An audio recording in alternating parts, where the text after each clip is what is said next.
Hey guys, welcome to another episode of Behind the Seams podcast. I'm Nunzio Signore, and today we're sitting down and talking with Mike Kanen, regional cross-checker with the San Diego Padres. Mike is a graduate of John Hopkins University, where he played baseball for 4 years. He joined the scouting department of the Washington Nationals straight out of school, and thereafter was with the Cleveland Indians in various scouting capacities for nearly 8 years before joining the Padres about a year and a half ago. I've known Mike for several years, going back to when our facility was in Sloatsburg, New York. He used to run scouting events at the facility for the Indians, inviting a handful of players and their families for close-up meetings and evaluations. I'm really stoked about this interview.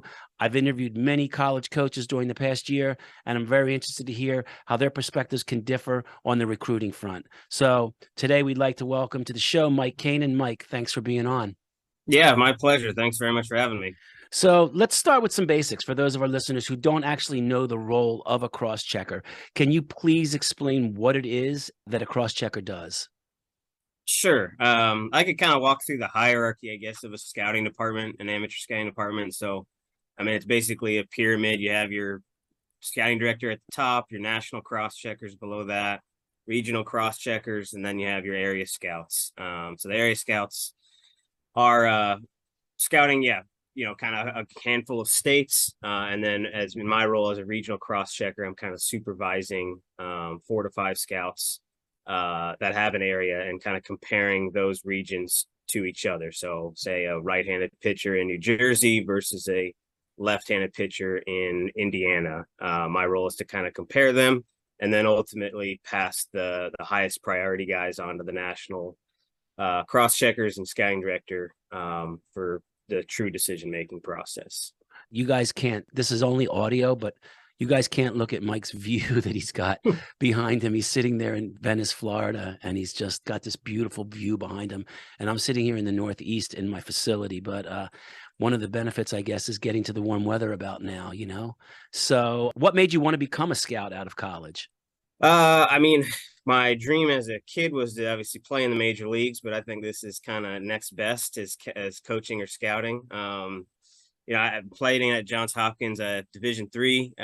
Really good program, but I knew pretty early on I wasn't going to play professionally, so started to think of ways that I was going to stay involved in the game. And when I was around 12, I remember hitting next to Eric Duncan, actually, who Seton Hall Prep, Yankees first round pick in 2003. And just kind of getting enamored with the scouting process, even when I was 12, and reading Baseball America and kind of having an understanding for where players come from, and seeing that, hey, guys like Tim LeCastro is Ithaca College. He's carved out a really nice big year career for himself, Division III, that these guys come from all over the place. I think crunching numbers too, being that you came from John Hopkins, I think you're obviously a pretty smart guy. So I think might be giving me too much credit, but yeah, that is we definitely have some other number crunchers as well, but that doesn't hurt. So can you give us a bit of a primer on how Major League Scouting works for high school versus college? Sure. I guess the basics. So a high school player you can sign as a senior. And typically you'd have the decision of, are you going to go to college or are you going to go to the professional ranks? So you have, pretty win-win decision on your hands. One thing that's nice about the pro ranks, not to be a salesman of any type, but we do have the opportunity to pay for college if guys want to go back that route. How does that work? It's called the College Scholarship Plan.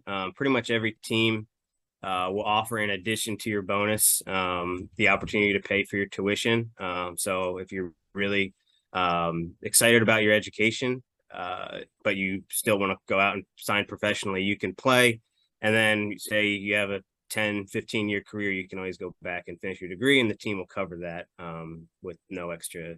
What would be the stipulations where it would be of incidents where you don't cover that? Uh, Does it run out of time, or It's no, once you start it, it does. So if you were to start it at 19 and then you don't finish it until 29, then it gets a little murky. right? But in general, if you just start it and want to finish it all in one swoop, it's covered. So I'm sure there's some finer details in there that I'm less aware of, but in general, that's a nice little perk of professional baseball. But in terms of scouting high school versus college, yeah, the high school guys, the summer before your draft year is usually the most important. It's the best opportunity for us to see you against really good competition with wood bats. So say if this year's the 2023 draft, a lot of the high school hitters, we've already spent the last 9-10 months evaluating, starting last summer, different events, Perfect Game National, East Coast Pro, area codes. There's a tournament in Jupiter, Florida that Perfect Game has in the fall. Those are all very important events for the scouting community to get a chance to see how guys fare against 90 plus miles an hour and whatnot. And it's similar for high school pitchers. There is a saying that's as a high school pitcher, your money is made after April, meaning that guys, once the weather warms up, you have it's just a different timeline. We can kind of see 96 against really good competition and 96 against not so great competition is still 96. I could tell you something that's interesting about that. When we work with guys in the off season, we see their velo peak by the time they're ready to start ball in March, but it's not until about the end of April, the beginning of May that we really see it. There's another jump when that weather gets a little bit warmer, and that's also good for them as well. That jump. There's a second jump that we see a lot with guys end of April, beginning of May. I think that's kind of one of the reasons I like doing the region. I do kind of the Virginia north and then over to the Ohio Valley region. And it's all cold weather kids. So usually that's, a particular challenge or excitement about scouting cold weather kids is that extra jump. You don't know who or when it might happen, but for a lot of guys, it does happen. Another thing about cold weather kids I wanted to ask you about really quickly. Is there an appeal to seeing a cold weather kid throwing mid 90s as opposed to a guy, say, from Florida that's throwing 95 that has way more innings on his arm? Is that taken into consideration when you're looking at a guy from the Northeast? Does that kind of work in his favor? It can. I mean, everything is case by case, but I think a lot of the time, the Northeast in general is considered to be more of a projection type arm, just because, like you said, there's less innings on their belt. There's more room for perhaps development or to not have to shed away a bad habit or two. Wear and tear. Less wear and tear on the arm. Yep, exactly. So it is case by case, but there are definitely advantages to coming from the Northeast. And I think if you just look at like the draft history from the Northeast, it's predominantly pitchers over hitters, and I think a lot of that has to do with coming from the cold weather, less reps as hitters as well and whatnot. So you're buying a car, but it doesn't have a lot of miles on it. So it's Is there ever a case where you're looking at a high school kid and it's weird to ask you if you're being honest with the kid, but do you ever recommend to tell a kid, it might be a better idea for you actually to go to school and maybe let's look at this in another 2 years or something? Do you know? Absolutely. Yeah. I think that's admirable. I would like to think all 30 teams do that. Ultimately, it's their career. We want what's best for the player, for the kid. For a lot of guys, whether it's not only the stuff that's on the field that we can see, but sometimes it's the off field, either maturity or, first time away from home. There's a lot that comes into a lot of factors that come into play when signing an 18-year-old to, a lot of money and whatnot. So absolutely. We will advise kids to go to school as well.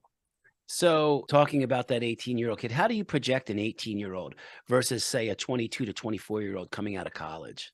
I guess there are a couple of things. 18, obviously you're going to have far less physical development.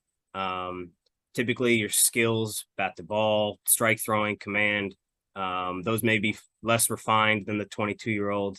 So in general, everything is less refined as an 18-year-old, which provides both risk and upside. There's a chance once they reach the next level that those both skills and tools, as they get stronger, as they get more reps, their game is going to elevate to a next level. That's sort of the appeal of taking a high school player out of the draft, is that you can get these guys perhaps before they get really, really good. Like see Mike Trout out of Vineland, New Jersey. Right. At the same time, college guys, they still have the opportunity to develop and get really, make those jumps in college and come out better players as well. But yeah, typically from our point of view, we're not projecting as much on their strength, on their strike throwing. It's a little bit more, it is what it is at that point. Whereas an 18-year-old, hey, if he doesn't have a changeup, it's not as big of a deal. But if you're 23 years old and, you're trying to become a starting pitcher and you don't have a changeup yet, that's a bigger concern. So it's almost like hitting the lottery with an 18-year-old. You got to kind of roll the dice a little bit that this kid's going to do the work after you get involved with him. Whereas a college kid, pretty much what you see is what you get. Because I don't know too many college kids in their second and third year of college that aren't much more of an elite mover and stronger than a young 17, 18-year-old kid. So absolutely.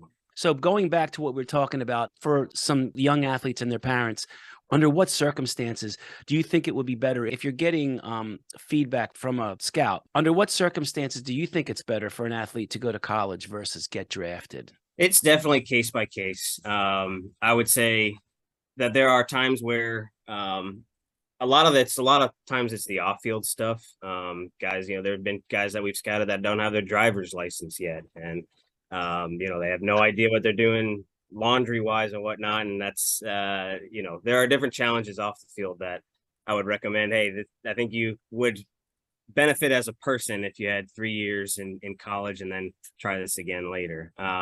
That'll transfer over to performance, becoming a man. You know what I mean? So there's absolutely a lot to be said for that. Yeah, it's just such a different environment, going out to a Florida, Arizona spring training complex to get your career started versus a college campus and being around friends and having, different groups of people and whatnot. But yeah, in general, I would say it's case by case. Some guys, they're just more ready for it out of high school. They have the opportunity to really hit their stride in their career early on at 2021 and be potentially knocking on the big leagues at 22. And other guys, it just takes a little bit longer. In the Northeast in particular, I think can be a tough decision because, like you said, guys pop at different times. George Kirby, for instance, with the Seattle Mariners, from Rye, New York, went to Elon University. He had the opportunity to go one way or the other. And, obviously he made the right decision, but he is a good example of somebody that popped at a different time period compared to some other guys. And it probably couldn't, it was good. It was a win-win decision. But I'll just say, I guess I would case by case in terms of high school versus college. So you've been in the scouting careers for over 10 years. What are some things that you notice? I want to talk, because obviously I'm always interested in the strength side of things. I want to talk about a little bit the differences that you see in kids from 10 years ago to now in regards to two things: their bodies, their strength, and their ability to throw hard. Talk a little bit about those two things. Absolutely. I think there's a difference. In terms of bodies, yeah, in general, I think guys are quite a bit stronger. The specificity to which they're training in the off season is far greater. And that has translated into much more velocity in particular. You talk to guys that have done this for 20, 30 years, and they'd say, oh, in the 1990s, if a guy was touching 90, that was groundbreaking. And, now it's more 100 miles an hour is more groundbreaking. I had a kid come in yesterday. He's not even 15 years old yet. We did a video analysis on him for his father, and he just picked the ball up. He was about 200 pounds. He was like not even 15 yet. He's 14 and a half. Was chucking 85 cold, just like boom, warmed up a little bit and just started throwing 85 off the mound. And we were all just like, okay, good. That's good. That's good. That's good. 10 years ago, 20 years ago, a 15-year-old kid throwing 85 miles an hour was like, that was different. You know what I mean? Now it makes it difficult for a lot of young kids.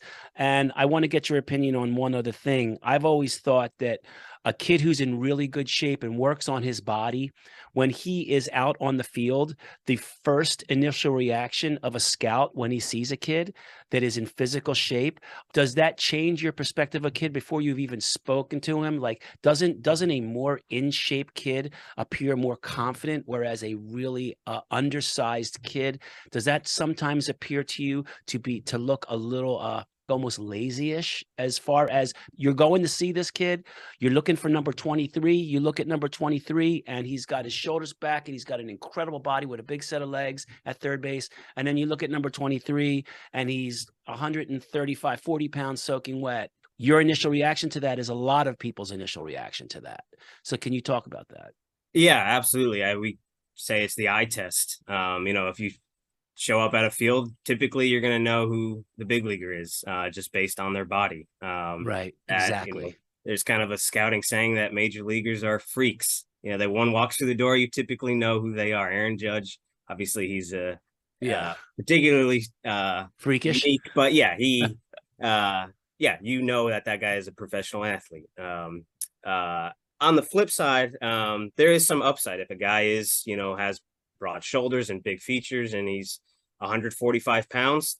I'd probably ask the kid, hey, why haven't you gotten in the weight room yet? But then there's some upside there as well. So yes, to answer your question, I think that your initial response to seeing a guy with a good body is always going to be very positive. But it's up to the scout or the recruiter, whoever it might be, to ask that one further question and not write off a guy because he doesn't have that strength yet. And that's sort of the beauty in the eye of the beholder when it comes to scouting. And that big body that I'm talking about, I'm not talking about you have to be huge and look like a bodybuilder. You have to look athletic. Okay. You have to move well. There's just a difference between someone who is built for performance and someone who is built for posing. There's two. I am not talking about bodybuilding. I'm talking about, just for the listeners out there, don't just go under the bar and start, doing bodybuilding workouts. It's really, really important to become a great athlete. In your experience, what are two of the biggest challenges that you constantly face while scouting? Like they keep popping up and you're like, there it is again. Can you give me two challenges that you constantly face when scouting? Well, selfishly, I would say one is it's really hard to keep a player secret these days. There's all sorts of ways to get exposed.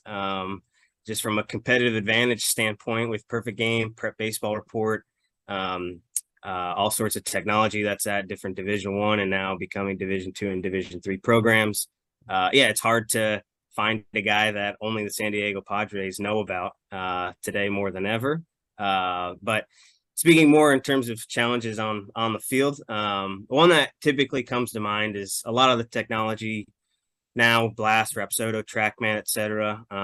Just sometimes there can be a miscommunication between using it as a player development tool and what we truly are looking for in terms of on-field performance. So, there will be guys that I think are really training for rotational acceleration or induced vertical break. And that's great. We pay attention to that as well. Has it changed over the years? Whereas, do you first look at data to figure out who you might want to even look at to decide if you want to go see them? Or do you go see guys first? They look great. Now let's look at their data. It's probably a mix of both. That has to be something that's changed over the years. Absolutely. Yeah. It is a combination of both, from in terms of scouting. Colleges, most Division I programs will have a scout day in the fall where they invite, all 30 teams and you have a chance to work out. And so sometimes you'll see a guy at a scout day, say, and you don't know any metrics ahead of time and something catches your eye. Other times it works the opposite. Obviously we have an R&D department, and pretty much all 30 teams have an analytics department of some kind. And oftentimes they're highlighting a guy of, hey, there's some metrics here that don't meet the eye. And we should pay it, just don't walk past this guy just because, his curveball doesn't look the way you might want it to right now. He has some interesting components that we can work with. So it works both ways. If you have to take us through a little bit of a mini checklist when you're going to look at a guy, can you read us down a couple of specific traits that you look for when scouting players? I know we talked about body, right? What else is there? I guess starting with, say, pitchers, body, flexibility, athleticism. I always place a premium on where does a guy know where his feet are. Interesting. Does he have an idea as to how to pick off, field his position? Even that's later in games, the most important moments in a game. You need to know where your feet are on the field. So that's something I always try to pay close attention to. It's a good way to evaluate an athlete, I feel like, even when someone may not be your typical athletic looking guy. How about power endurance? How long they can hold their velo into a game? Absolutely something I look at as well. Not only it's a part of the puzzle where a 17-year-old, maybe he's starting to lose velocity into the fifth, sixth inning. That's probably more expected than it would be as a college guy. Once you're at 21, 22-year-old, that's a greater expectation that you can hold your velocity because you've had that extra 3-4 years in the gym. In terms of a checklist though, seeing a pitch mix, how do you command your arsenal, seeing how you're delivering an arm action work, starter versus a reliever, it's a different checklist. What are your weapons if you're going to be in the back end of a bullpen? How do you miss bats? Strikeouts are as valuable as they've ever been in baseball right now. If you're pitching in the 7th, 8th, 9th inning, how are you really going to miss a bat or a barrel? And then with hitters, it's similar: body athleticism, knowing where their feet are, coordination. I think a lot of that as well is getting a sense for their skills. What are the things that are hard to teach? I think bat to ball skills, pure hand-eye coordination is particularly challenging, especially once you're already 16, 17, 18 years old. So there's a hierarchy there of what you're looking for. Absolutely. Yeah. Let's talk a little bit about mental makeup. Okay, so you're looking at a guy and you speak to him, and then you're sitting there and he's standing with you right in front of you. If mental makeup is one of these things, how do you assess that, especially with a younger high school guy? I do have a lot of these guys in my facility, and I will tell you, when I'm talking to them, it's very different. There's a large degree of awkwardness that I don't remember there being 15, 20 years ago. There's a variety of ways we go about it. I think it's in particular premium for high school guys, like we were mentioning earlier, that maturity level, the ability to and willingness to leave home and perhaps fly across the country and become a professional athlete and have a job. It takes a particular type of 18-year-old. In terms of evaluating that, watching guys at a facility during a workout, how do they interact with adults? When you reach out to them, are they having your parent? Great answer. Or are they doing it themselves? Are they taking accountability? Watching them in the dugout with their teammates during games. Oftentimes we're talking to coaches, we're talking to trainers like yourself to get an understanding for what their work ethic and personality is like when scouts and coaches aren't around. For the top end guys, we'll also do in-home meetings, typically in the winter. Sit down with the family and really go through kind of a checklist of some of the things that I think separate the really special high school ones from the guys that maybe would benefit more from college. So two of those particular, things that I look for are maturity and passion. I always tell my daughter, she's just finishing up college now, but she just got into George Washington University. And ironically, I've always told her, listen, ask a lot of questions. You know what I mean? Let people know that you're actually curious to learn, because people that are curious to learn, they generally do all right. You know what I mean? So don't just sit there and nod. Ask questions. And she did an interview with George Washington University, and she got in, and she said that the guy told her that what they liked most about her was that she asked a lot of questions. You know what I mean? So for the people out there listening, and don't the parents ask questions, the kids need to ask the questions. You know what I mean? Like, it's great to know. Even for me, I'm not scouting anyone, but in the weight room, it's great for me to know when I see a kid asking me a lot of questions, I know this kid is really focused on doing it the right way, So it's good that you said speak to adults and learn to ask questions too is a great one. I have a question for you. A couple of years ago, you were at my other facility, and you were doing this is just randomly off the beaten path here. You were doing an eye test where they were pointing to things on the wall. What is that eye test? What is it called? Where can I get that? That is a good question. To my knowledge, that was a proprietary Cleveland Indians test Okay. that our eye doctor gives. But there are different companies now. that at some of these bigger events, Perfect Game National, East Coast Pro and whatnot, every player goes through a vision and reaction type test to get a sense for us that now, how does your brain work? How are you understanding to solve problems? That, even just sitting at a computer, we can learn a lot about the way that you're looking at a challenge and registering things. So in terms of what that actual test is, I'm not actually too sure, but because I've seen the eye test you're talking about. That was a particularly good one. And I remember it was done by an eye doctor. I can remember a New York City eye doctor. Yep. Yeah, as far as I can remember, that was a proprietary Indians thing, but right.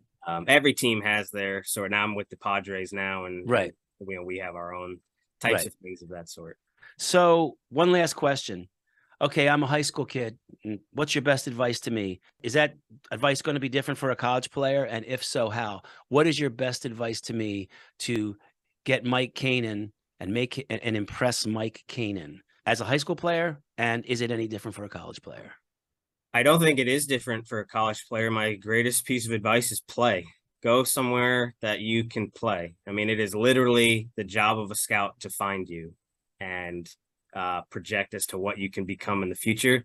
It becomes exponentially harder to do that and dream if we don't get to see you play. There's a guy on a 40-man roster right now from Union College in upstate New York, Ithaca College, all these Division III programs. There are a lot of guys that have made their professional career coming from different places, and I don't think that would have necessarily been possible if they hadn't gone that route out of college. So my number one piece of advice is go somewhere where you can get in the lineup, get reps, learn, and go from there, because it's hard to scout you if you're sitting on the bench. I think it's interesting that you said it's a scout's job to find you. And I see a lot of these young high school kids and their parents are running around like chickens with their head cut off, trying to throw their kid, whether he's ready or not, in front of a bunch of people in hopes that a scout will be there. And I've always tell them, listen, man, get as athletic as possible and find a place where you can showcase your talent, like consistently, not throwing 78 miles an hour and jumping on an airplane to Georgia. I mean, that's not really going to do anybody any good. You're going to probably showcase yourself off the list at that point.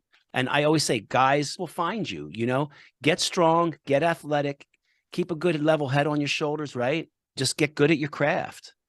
Absolutely. So Mike, this has been great, man. How can people find you?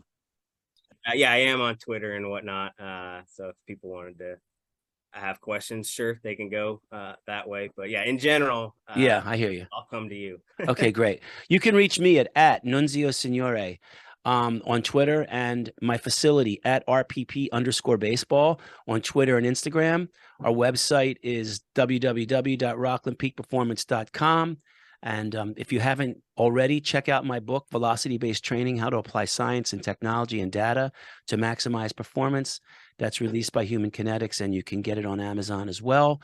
We'd like to thank Mike Kanen, Crosschecker for the San Diego Padres, for being on the show today. Thanks, Mike, so much for being on. Yeah, my pleasure. Thank you.